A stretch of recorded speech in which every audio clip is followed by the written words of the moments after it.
Another year, another MOT. Not without its dramas though, as yesterday had a quick little go round to make sure everything was good to go, all lights working, no funny things happening with steering or anything untoward. And as I leave this morning, the rear brake doesn't seem to want to light up the bulb, and on the way here the running light bulb decides it doesn't want to be a bulb anymore. Deary me. Anyway, on to today's video, which for the second time in a row has me riding a bike with the baffles in. 2 videos in a row now this will be. What is happening?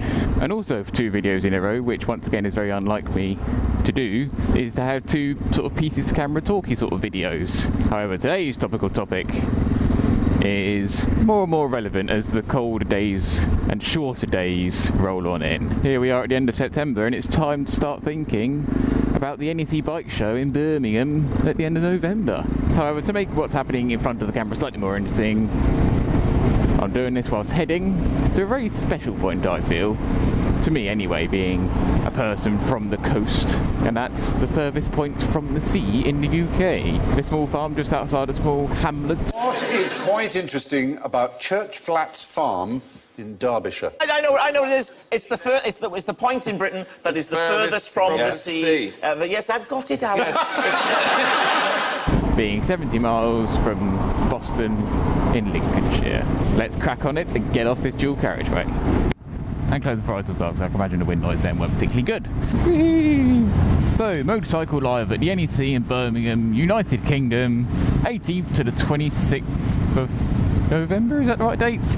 Possibly. Let's go with it.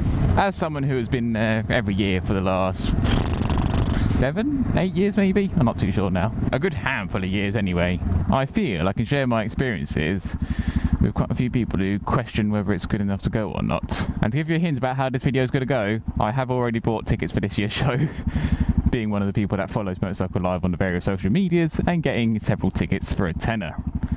That's what we like. So let's start with the first thing you're going to do if you do go one day, and that is parking. I know a lot of people do refuse to go purely because it costs £10. Tenner to park. And yes, that is a lot of money for a day's parking, and if you do go in a car, there are no sort of alternative car parks or such like and so forth that you can go to, so the £10 pretty much is mandatory. But that does include a free bus service to get you from the car park to the show. However, MotorcycleLive do stress that they have no control over what the venue charges for its parking, as they are only hiring the internals and have nothing to do with any of the externals. But they do offer free parking for motorcycles, which is fantastic because 1, it's inside, 2, it's in a hall, i.e. you're next door, literally you have a wall in between you and the show. It's fantastic. And in more recent times, which needs to be more important, it's very secure. You go in there with a tag around your bike, tag around you, and you have to show the matching pair to get back out. Matching pair? No. Matching pair of bands to get back out. Admittedly, you do have to be careful with what you end up buying because you haven't got exactly much carrying capacity.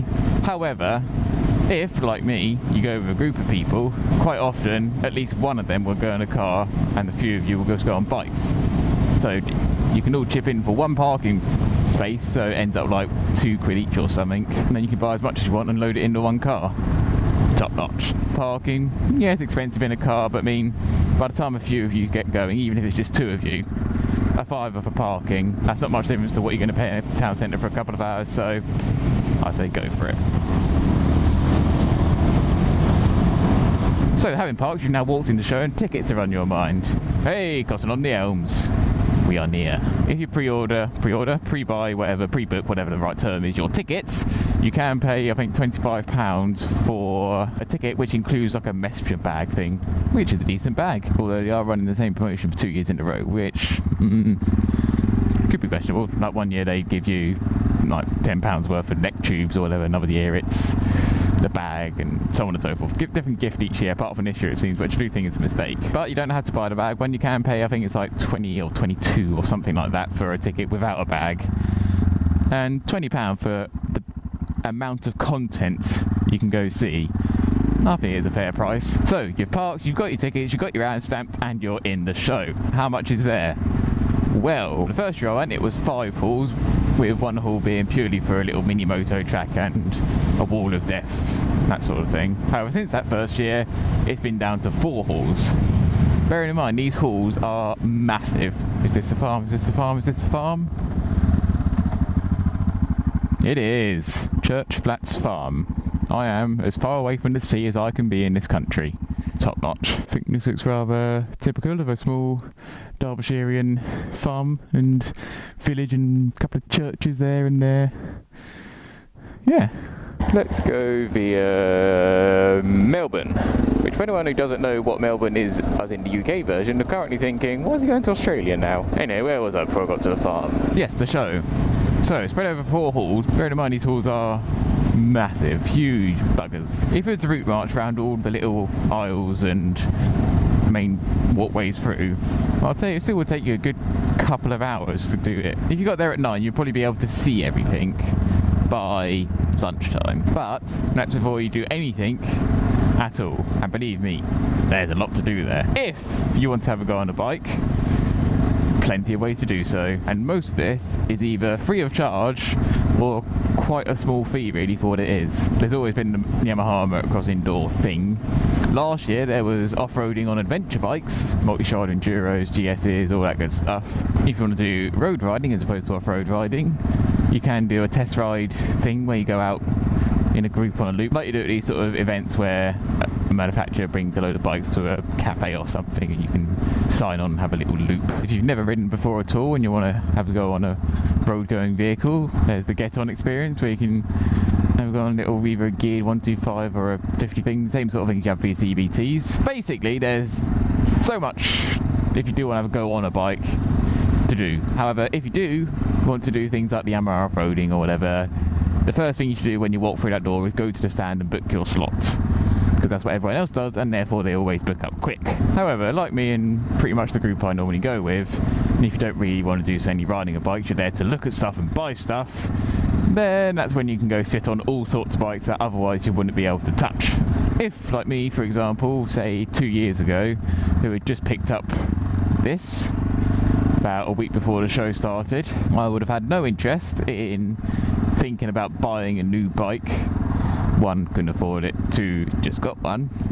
Then the amount of vehicles that you can go poke at and sit on and do whatever you want with, that would be, I don't want to say frowned upon in the dealership, but you'd get some fun looks if you just walked in the door, sat on everything and left. However, last year for example, for some reason, the Milan show, probably a week or 2 weeks or 3 weeks, whenever it was, before the NEC one, where they had the launch of the 790 Duke concept bike, and that was on a stand, you know, everyone at Milan could see it or whatever, but for some reason it didn't come to the UK shows. Don't know why, but that was a bit disappointing, because it's always good fun to look at these sort of things, like when the original 1199 Superleggera came to be. That was on a little rotating stand at a bike show.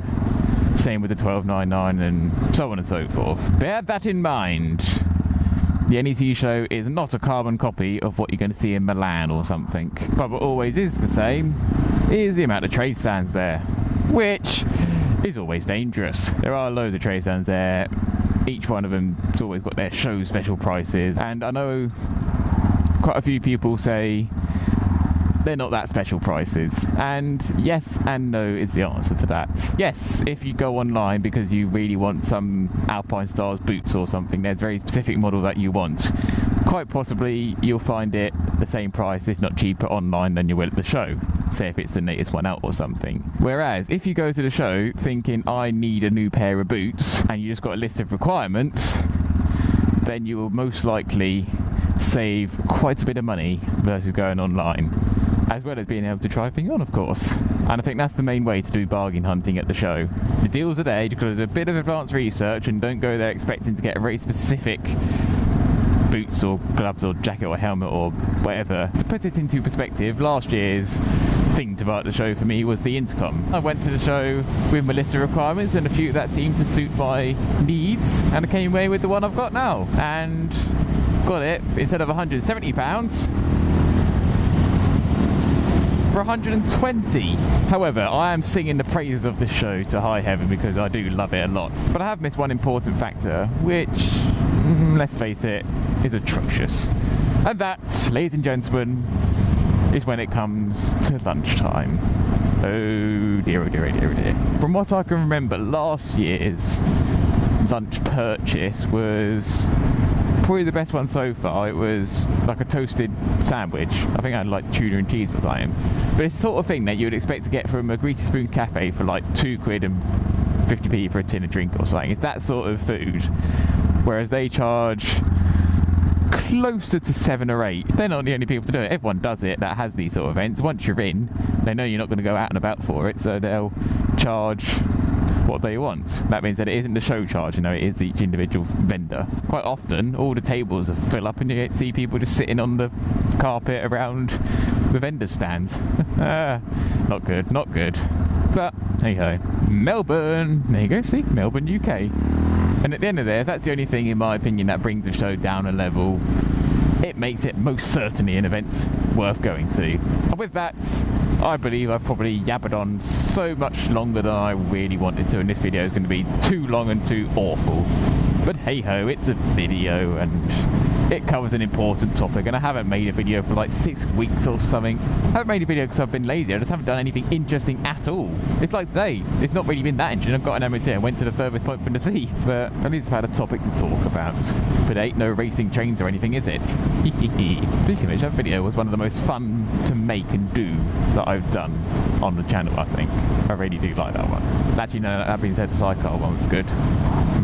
I don't know. But anyway, enough jibber jabber. I'm going to end this video now because it's going to be too long already. So, thank you very much for watching, and until next time, goodbye.